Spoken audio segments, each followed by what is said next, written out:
I can remember it like it was yesterday. One of the greatest movie memories of my life was when my entire theater burst into cheers and applause as Thor's hammer Mjolnir rocketed through the air and into the worthy hand of Chris Evans' Captain America. Just like how my Mjolnir rocketed right into your mom. There's my one mom diss per video, getting it done early this time. But somehow, Avengers Endgame seemed to pull off the impossible. It provided a satisfying ending to the biggest film franchise of all time, and it felt like the end of an era. Only we all knew Mickey wasn't done with Marvel yet, and many of us were excited about what was to come. It's only getting better, we thought. Marvel was on top of the world, and nothing could go wrong. What a load of... Most agree that it just didn't feel the same after that. Sure, we got a fun piece of nostalgia with No Way Home, but many people were disappointed with films like Black Widow, Eternals, Thor Love and Thunder, and Quantumania, not to mention some of the shows. So it got me thinking, what would I have liked to have seen in Marvel Phase 4? Now, before I begin, let me just say that if you happen to think Marvel Phase 4 was the best phase yet, well, you're wrong and I'm better than you and Kevin Feige. Seriously though, all jokes aside, this is just my opinion and only represents what I would have liked to have seen, personally. Also, I'm not going to explain every detail of each film, but rather do a quick recap of what the stories would be about, or else this video would be several hours long and ain't nobody got time for that. To start, I would have had Phase 3 end with Avengers Endgame, which felt like a much more worthy finale of that phase than Spider-Man Far From Home. And Far From Home would be the first movie that I would erase.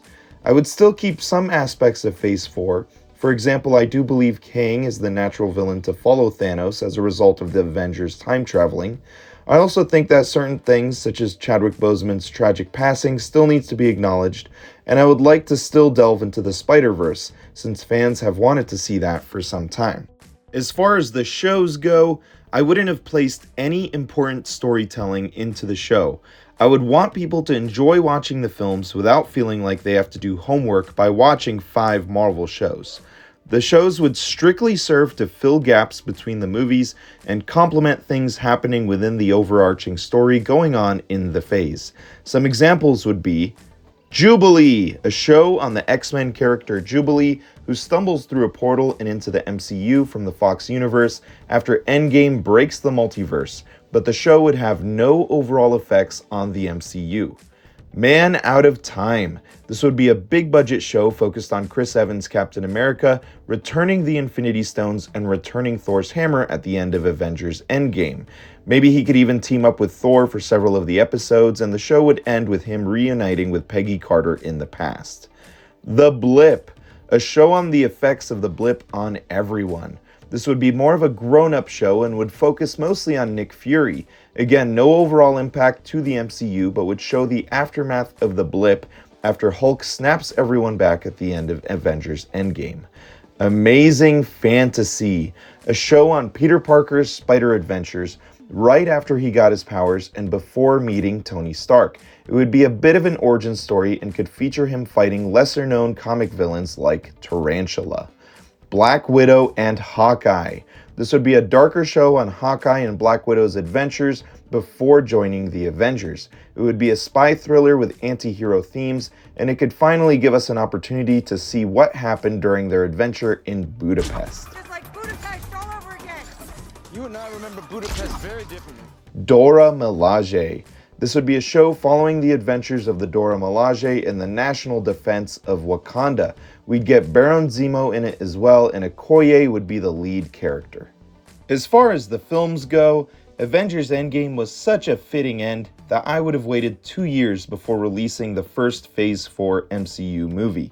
This would have also given time for pandemic recovery, and the first movie I would have released directly after Avengers Endgame would have been, in June of 2021, Daredevil. Bring back Charlie Cox as Daredevil. In the aftermath of Avengers Endgame, the Avengers have disbanded, allowing for crime to grow in New York. Matt Murdock was snapped away in Infinity War, and Kingpin rose to power after the snap happened. Kingpin buys the old Avengers Tower and takes advantage of controlling the criminal empire. Daredevil attempts to stop him, Bullseye is introduced, and Elektra plays a smaller role in the film as well. Elektra would also be the focus of the post-credits scene. The movie would be a sort of continuation of the Netflix series, as it would bring back characters like Foggy and Karen, but it would not directly mention plot points from the Netflix series as to not alienate a new audience. Then, in February of 2022, we would get Doctor Strange 2. Just titled Doctor Strange 2, I do think Scarlet Witch needs to be involved in this sequel, but I would have done it differently. Rather than have America Chavez be Strange's partner in the film, I would not have included Chavez at all and had that partner be Wanda Maximoff. We would then watch as Scarlet Witch slowly descends to madness in the first 2 acts as they fight Baron Mordo, who wants to unlock Wanda's powers for himself. Mordo was snapped away and blipped back power hungry. There's some chaos in the aftermath of Endgame trying to keep the multiverse from cracking as a result of them time traveling. Peter Parker and Aunt May would have small cameos in the movie as well, as Peter would be researching the multiverse cracking with Doctor Strange. Doctor Strange is trying to protect Wanda from Mordo when he realizes that she's actually the biggest threat of all. She becomes the villain by the 3rd act after she viciously kills Mordo and considers altering time to bring back Vision. This would force Strange to fight her, and she is seemingly killed in some fashion, though she's not really dead, of course. Then, in July of 2022, we would get Spider-Man Multiverse. The cracking of the multiverse as a result of the time travel in Endgame and the events of Doctor Strange 2 causes the timelines to change. Something that happens in Doctor Strange 2 caused Aunt May to survive an attack that she was meant to die in.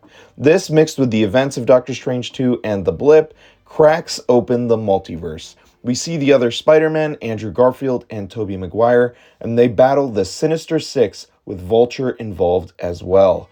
Tom Holland's Spider-Man has to accept that Aunt May has to die to save the multiverse, and Aunt May understands this too. He has to say goodbye to her, and the other Spider-Man help him through it. Repairing the multiverse forces Peter to be alone, similar to the ending for No Way Home.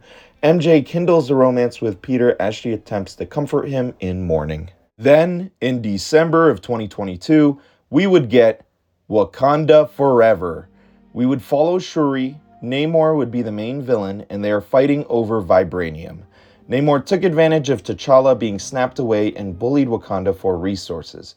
I know what you're thinking. Hey, this sounds exactly like the movie we got.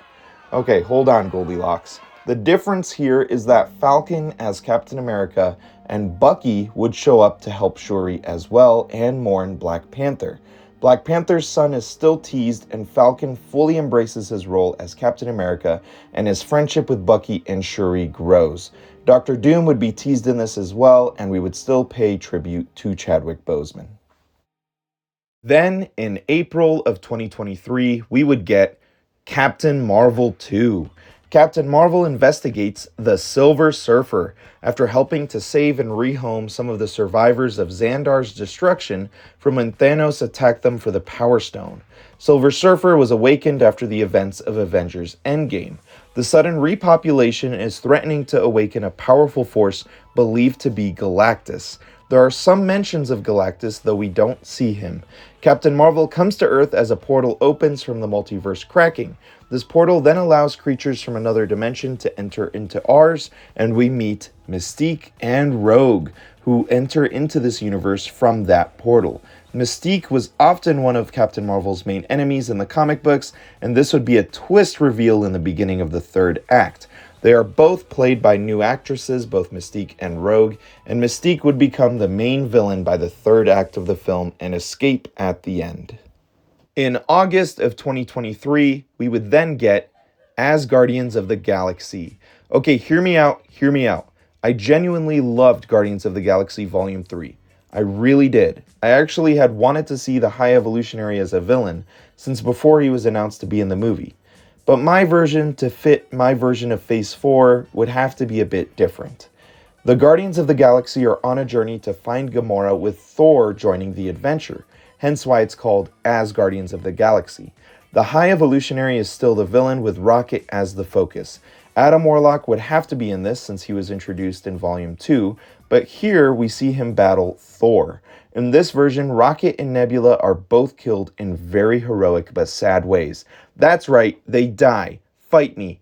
Drax finds that his daughter is still alive and joins her. Mantis goes off to have adventures of her own. Star-Lord and Gamora fall in love again, and Star-Lord forms a friendship with Thor. There are some mentions of Kang and the Silver Surfer. Thor leaves at the end and heads back to Earth in search of Jane Foster after realizing that he wants love too, and after some encouraging words from Peter Quill. In December of 2023, we would get Moon Knight. This would be a Moon Knight origin story as a movie, but no world-saving stakes. The villain would be the classic Moon Knight villain Taskmaster. Shadow King would also be hinted at as a future villain. Taskmaster is assigned to kill someone close to Moon Knight, and Moon Knight is attempting to protect this person. It would be smaller scale, filled with amazing action and practical effects, and at the end, Moon Knight would kill Taskmaster.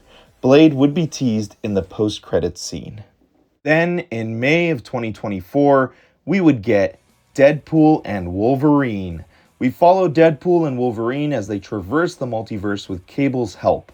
Cable would barely be in it though, and would only be in the beginning, as we of course want to focus on the interactions between Deadpool and Wolverine. They battle one another initially and also battle the villain organization known as The Hand. That is when it's discovered that the voiceless Deadpool from X-Men Origins Wolverine is a Deadpool variant who is going around attempting to kill all the characters in the Fox universe, forcing Wolverine and our beloved Deadpool to try to stop him. This would be a bit of a take on the Marvel comic book, Deadpool Kills the Marvel Universe. Jubilee would be a major side character in this as well, and by the end, both Deadpool and Wolverine land in the MCU. Doctor Strange would be shown in an after-credits scene welcoming both of them to Universe 616, aka the Marvel Cinematic Universe. In October 2024, we would get Blade. This would be a Blade origin story. Doctor Strange would appear in it as well. The villain Shadow King, who was teased in Moon Knight, would play a role as a background villain, with the vampire Morbius being the main villain. No, it would not be the Jared Leto Morbius, as much as I love Matt Smith's dancing. There would be, of course, lots of mysticism, and at the end, Scarlet Witch is teased to have returned from the dead. Shadow King escapes, and Morbius is killed. In April of 2025, we would then get our first big team-up film in Phase 4, which would be The Midnight Suns. Doctor Strange assembles a new team in an attempt to make up for no Avengers. He brings together Blade, Moon Knight, Wolverine, Elektra, and we're introduced to Ghost Rider, maybe played by Keanu Reeves. Deadpool is shown in a cameo but does not join, though he jumps in at the end for a fight scene. We discover that Shadow King has been siphoning the powers of a weakened and mind-controlled Scarlet Witch. Shadow King is killed, and Scarlet Witch somewhat redeems herself in the end. In the post-credits scene, Shadow King's sword is found to have the symbiote in it, teasing the black symbiote suit for Spider-Man in the future. The Midnight Suns disband at the end of the film, with Wolverine and Blade having some tension throughout the story. Then, in August of 2025, we would get Captain Marvel 3. Captain Marvel faces off with Mystique. This is more of a political espionage film. The Skrulls also make an appearance. Tensions are building between Skrulls and humans, and Mystique plays a role in creating some of this tension. The Skrulls initially think she's one of them due to her shape-shifting abilities. There are some aspects of the comic book Secret Invasion, and James Rhodes, aka War Machine, also appears as a politician assisting Carol Danvers throughout the story. And Kang is then revealed in a twist reveal to be one of the main villains in the third act. Captain Marvel discovers him and realizes the time travel of Endgame awakened Kang, not Galactus. As it ends, we realize Kang was behind a lot of the recent struggles, including manipulating Scarlet Witch to further crack the multiverse open in the beginning of the phase in Doctor Strange 2, and controlling the actions of Shadow King. Kang wants to rule the multiverse after having been overthrown centuries before. Captain Marvel is badly injured and trapped in another dimension at the end, but manages to save the greater good and delay Kang's destruction of the multiverse. In December of 2025, we would then get Ant-Man and the Wasp: Kang Dynasty. Hank Pym investigates King the Conqueror after hearing about what happened to Captain Marvel. We are introduced to the Fantastic Four's Reed Richards, who jumped dimensions as well in the wake of the multiverse cracking. Reed Richards warns Ant-Man of Kang, and the film would take some inspiration from the Kang Dynasty comic books. Jubilee would play a major role as well and serve as a bit of a sidekick to Ant-Man throughout the film. MODOK would appear too, but is far more sinister than he was in Quantumania. In the end, Ant-Man sacrifices himself and is killed by Kang to save the multiverse. Yes, I killed Rocket and Paul Rudd. I kick puppies for a living. Kang is weakened but lives on. It's made to look as if Ant-Man has actually been killed by Jubilee, as only Jubilee was present for his death, and Kang attempts to frame her. This has a huge impact, and a funeral is held in which Sam Wilson's Captain America, Hulk, and others appear. Old Man Rogers appears as well, and Sam suspects a war is coming. Last, but certainly not least, in May of 2026, we would get the last film of Phase 4, Avengers vs. X-Men. Ant-Man's death triggers the Avengers to unite once again. However, they blame his death on the X-Men, who have recently jumped into this universe, as it appears Jubilee was responsible for Ant-Man's murder. James Rhodes is a governor at this point and sides with his friends in the Avengers, deeming the X-Men to be an enemy of the state. The film would have a similar feel to Captain America: Civil War. Doctor Strange is losing his powers due to the multiverse break, and the X-Men is introduced with Jubilee being captured early on for the murder of Scott Lang. In the first act, Bruce Banner comes into conflict with Wolverine and hulks out. He would succumb to rage after getting badly injured by Wolverine in the fight and lose the smart Hulk persona, going full Rage Hulk. They get into a fight which triggers the war. Strange reaches out to his newfound ally, Blade, for some help. Thor appears as well after returning to Earth. Old Man Captain America as well as Sam Wilson Captain America appear, and we get a small-scale version of the Avengers vs. X-Men comic run. We would see Cyclops and Storm as well, played by their original actors from the original X-Men films, though it is not explicitly stated that they are the same characters from the X-Men films, as they could be variants. Spider-Man appears and meets Deadpool, and it would just be a massive movie with Scarlet Witch, Doctor Strange, and Professor X at the center. Professor X would recognize Scarlet Witch as Magneto's long-lost daughter who passed away in their universe. Wanda would then be torn between her friends in the Avengers and her newfound family in the X-Men after it is discovered that she is, in fact, a variant of that daughter. Kang is revealed to be the true villain at the end, and the X-Men and Avengers, of course, make peace in the final moments. Kang, however, would not fight in the movie and would only truly appear at the end and in a conversation with Professor X. The post-credit scene would reveal Magneto entering the MCU as well. The lineup for both sides in this epic movie would be as follows. On the Avengers side, we would have Sam Wilson Captain America, Hulk, Thor, Doctor Strange, Spider-Man, Hawkeye, and Blade. On the X-Men side, we would have Wolverine, Cyclops, Storm, Jubilee, Nightcrawler, Angel, and Mystique. In the middle of the road, we would also have Scarlet Witch, Professor X, Rogue, and Deadpool, who wouldn't really take a side and would instead be caught in between the fight and would be attempting to stop it. It would also have to be explained as to why Professor X can't just control everyone's mind and stop the fight on his own, though that explanation could be something as simple as him being weakened due to jumping between realities. Some epic moments that we would get is, of course, the conversation between Professor X and Kang near the end of the film, in which they also discover that Ant-Man was killed by Kang and not Jubilee. Perhaps Doctor Strange is present for that conversation as well. Some of the fights we'd get are Hulk versus Wolverine, Doctor Strange versus Nightcrawler and Jubilee, who would team up to fight him, Thor versus Storm, Captain America versus Cyclops, Blade versus Wolverine. This would be a bit of a Midnight Suns Civil War. And of course, we would get our all-out war scene, which would be similar to the Civil War airport scene, in which we would get a 7 versus 7 fight in a unique setting. I would also love it if we got a Thor versus X-Men scene, in which perhaps at one point Wolverine badly injures the Hulk, which triggers Thor to rage out, not wanting to lose Bruce Banner, who is one of his few friends left. We get an epic scene where Thor then annihilates all of the X-Men. Wolverine continuously attempts to attack Thor over and over again without much success. Thor would then only be stopped by Professor X, who would then take over his mind. And there you have it, folks. That would be my Marvel Phase 4 within the MCU. A bit of a longer phase, it would take its time and weave through multiple storylines to create build-up after the wonderful finale that was Avengers Endgame. While I would keep some of the elements of the Phase 4 and 5 that we've actually got, I think this structure would flow a lot better, at least for me.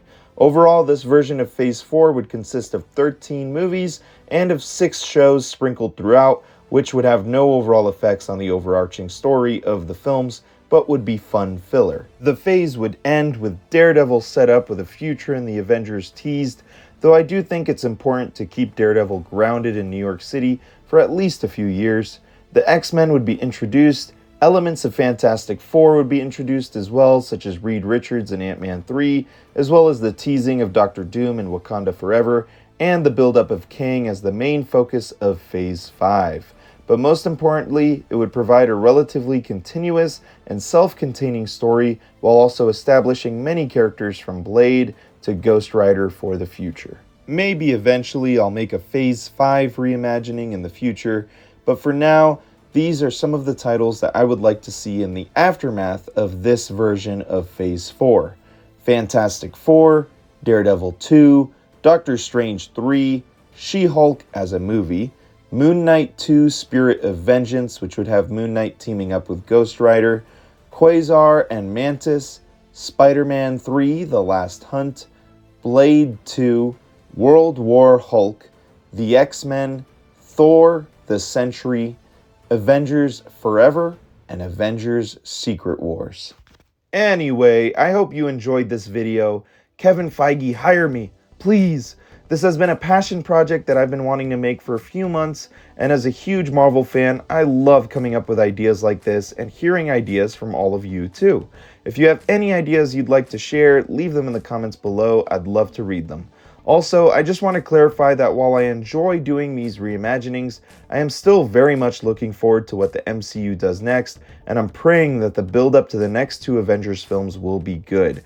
I'm begging you, Kevin, please make sure it's good. Before I let you go, I like to end every video by recommending a charity. The charity I'd like to recommend today is called the Healthwell Foundation. The Healthwell Foundation has been helping the underinsured afford critical medical treatments. The foundation is a leading independent nonprofit dedicated to improving access to healthcare for America's underinsured. When health insurance is not enough, they fill the gap by assisting with copays, premiums, deductibles, and out-of-pocket expenses. In 2022, they awarded more than $896 million in grants through their disease funds, and since 2004, they have helped more than 822,000 patients afford essential treatments and medications. If you'd like to donate or learn more about the organization, you can check them out at healthwellfoundation.org. I'll also include the link in the description below. Until next time, thank you for watching my stuff. Keep your beautiful chin up and have a wonderful day. Love y'all.